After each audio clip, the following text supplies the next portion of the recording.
بسم اللہ الرحمن الرحیم۔ چار سبق آموز حکایتیں۔ حکایت اول۔ ایک دکاندار سے پوچھا گیا، کس طرح اس چھوٹی اور بند گلی میں اپنی روزی روٹی کما لیتے ہو؟ دکاندار نے جواب دیا، میں جس سوراخ میں بھی چھپ جاؤں موت کا فرشتہ مجھے ڈھونڈ نکالے گا۔ تو یہ کس طرح ممکن ہے رزق والا فرشتہ مجھے نہ ڈھونڈ سکے؟ حکایت دوم۔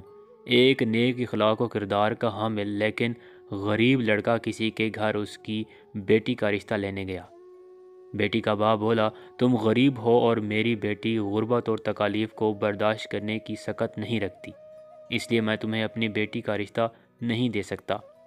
پھر ایک بد اخلاق و بد کردار لڑکا اسی لڑکی کا رشتہ لینے گیا تو اس کا باپ رشتہ دینے کے لیے راضی ہو گیا اور اس کے بد اخلاق ہونے کے بارے میں یہ کہا، اللہ اس کو ہدایت دے گا انشاءاللہ۔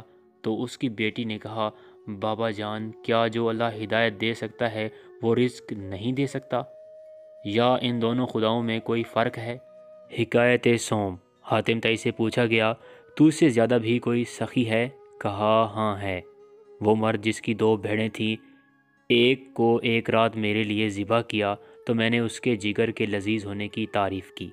دوسرے دن صبح اس نے میرے لیے دوسری بھیڑ کو بھی ذبح کیا اور میرے لیے کباب بنائے۔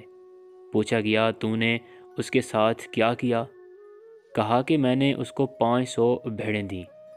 تو کہا کہ پھر آپ اس سے زیادہ سخی ہوئے؟ تو حاتم نے کہا، نہیں، اس کے پاس جو کچھ تھا اس نے مجھے دیا، جبکہ میں نے اپنے مال میں سے تھوڑا سا مال اس کو دیا۔ حکایت چہارم۔ ایک عارف سے پوچھا گیا، اللہ کو کیسے پایا؟